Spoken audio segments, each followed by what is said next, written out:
in June, when BlackRock announced its filing, or when it was announced that BlackRock had filed for Bitcoin ETF, the Bitcoin price did shoot up, but has been fairly stable since then. So I do think it's had an impact. A bigger impact this year was the regional bank crisis. It was very interesting to watch Bitcoin go from 19,000 to 30,000 right in the middle of that banking crisis as regional banks were going bankrupt. So it was a flight to safety. So I thought that move was just as interesting. In a matter of days, specifically on August 13th, the U.S. Securities and Exchange Commission will render a decision on ARK Invest's application for a spot Bitcoin exchange-traded fund. This asset management firm, helmed by Cathie Wood, is among 9 entities seeking approval for a spot Bitcoin ETF. Notable contenders include BlackRock, the largest global asset management organization with $9.1 trillion in assets under management, along with Wise, VanEck, and WisdomTree. ARK's bid for a spot Bitcoin ETF was formally introduced in the Federal Register on May 15th. Exactly a month later, the SEC indicated that August 13th would mark the verdict date for either approving, disapproving, or initiating proceedings to consider disapproval of the proposed rule change. Should the SEC fail to deliver its decision on ARK's application by Sunday, it retains the option to extend the deadline for a maximum of 240 days, ultimately granting a final verdict by January 10, 2024. Cathie Wood, founder and CEO of ARK Invest, anticipates a high likelihood of the SEC delaying its decision. In an interview with Bloomberg Television, Wood shares her insights on the application, the impending deadline, and the potential impact of a spot Bitcoin ETF approval on Bitcoin prices. She highlights the optimistic response to BlackRock's application and suggests that the eventual approval of one or more ETF applications would further enhance Bitcoin's bullish sentiment. During the interview, Wood also delves into evolving regulatory dynamics in the United States, as well as her bullish positions on Coinbase and Tesla, 2 stocks she has championed over time. Well, if you think about it, Bitcoin serves as 2 kinds of hedges. One is a hedge against inflation and outright confiscation of wealth. The other is against counterparty risk. And, when the regional banks started going down, this fear sort of, our memories are fresh with 0809, the counterparty risk became real. And so there was this flight into Bitcoin, a completely decentralized, transparent network, which is not subject to counterparty risk. The first important deadline coming up is August 13th, where the ARK filing, the SEC is either going to delay it, which we think they'll probably delay it. What's your take on how this will play out, given you filed earlier? I think you're probably right that August 13th will come and go, and I think the SEC, if it's going to approve a Bitcoin ETF, will approve more than one at once.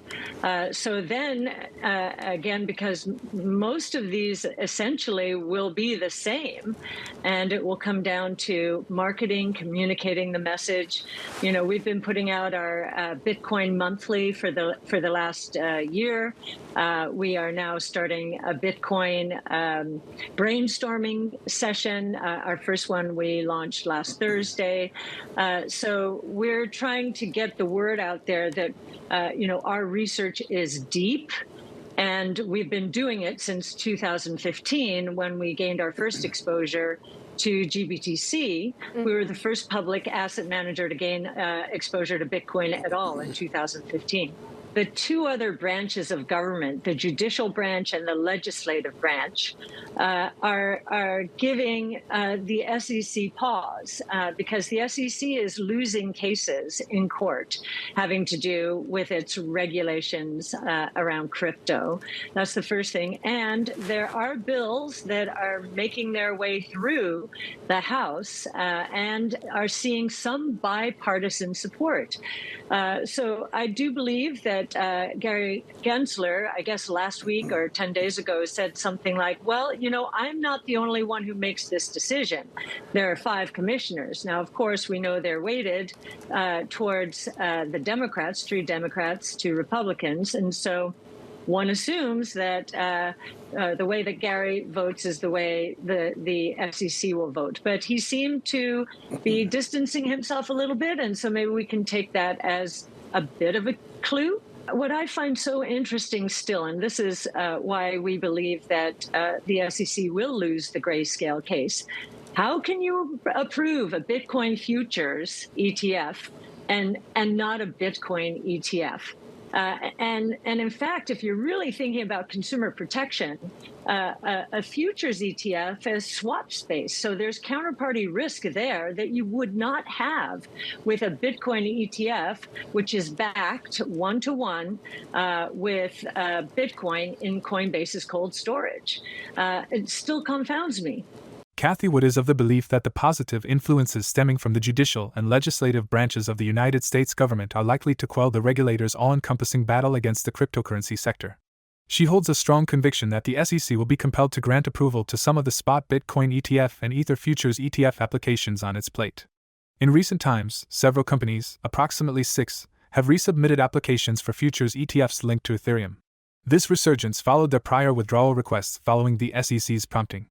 Notable applicants in this wave include Volatility Shares, Grayscale, Bitwise, ProShares, and VanEck. As Blockworks reports, the companies initiated these resubmissions for an Ethereum futures ETF after the SEC signaled its openness to evaluate such ETFs based on the prominent altcoin. Additionally, several of these companies reportedly received communications from SEC staff indicating the agency's readiness to publicly assess their applications. What is your perspective on the imminent approval of these applications by the SEC? How do you foresee this influencing cryptocurrency prices? Feel free to share your thoughts in the comments section. Meanwhile, we present you with clips from Wood's interview, during which she delves into her viewpoints on two favored companies, Coinbase and Tesla. We think that it is the most regulatory compliant exchange out there. And we've been very pleased with how its derivatives exchange in Bermuda has ramped in here. It's very early days, but again, clearly a trusted partner. And we are also seeing that there's more turmoil out there, I guess. Hubei, I think that's how you say the name of the exchange, and Tether and Binance. There are rumblings out there that not is all is well, and so Coinbase is going to be the flight to safety exchange, no doubt about it. And do you think the surveillance agreements with Coinbase are going to be enough to deal with things like price manipulation in this market? I mean, that's been one of the main concerns from the SEC lawyers with whom we've spoken. Well, what I find so interesting still, and this is why we believe that the SEC will lose the grayscale case, how can you approve a Bitcoin futures ETF and not a Bitcoin ETF? And in fact, if you're really thinking about consumer protection, a futures ETF is swap space. So there's counterparty risk there that you would not have with a Bitcoin ETF, which is backed one-to-one with Bitcoin in Coinbase's cold storage. It still confounds me. We loved Zach and love Zach and think he will do very well wherever he goes. I know there are rumors out that there are some CEO positions out there which he might like to take. So we will miss him, but his successor has been with Tesla right underneath him since 2018. So he was put through the fires. Remember, in 2018-19, many analysts were saying that Tesla was going bankrupt. And so he's been there, he's gone through the fire, and, it's a tough job. It's a tough job. So I guess 13 years was a really good run for Zach, and can't say enough good things about him and what he did for Tesla. But I think he trained his successor well. What are your expectations for their growth from here on out? Well, as you know, we have a 5-year investment time horizon, and we do think the cycle for autos is going to get tougher in here generally. But we think, just like last year when electric vehicles were up 69% or 65%, something like that, and gas-powered vehicles down 7% globally, we think we're going to continue to see that share shift accelerate because electric vehicle prices are going to follow their costs down in a way that gas-powered cars cars cannot. So we think that electric vehicles will be less expensive, and they are better cars than gas-powered vehicles. So we think they're going to take tremendous share. And even if the auto market relapses in here, which we think it could, we don't think electric vehicles will relapse. So we think the 1.8 million for this year, which was, Elon said 1.8 to 2 million, they're going to have some shutdowns in the third quarter for maintenance and upgrades. And so he lowered his expectation to the lower end of that range. I think he likes to lower expectations and then beat. So I wouldn't be surprised if it's higher than that. Regarding the matter of spot Bitcoin ETF applications, in 2021, Grayscale Investments, a digital currency asset management company, sought to transform its Grayscale Bitcoin Trust into a Bitcoin spot ETF.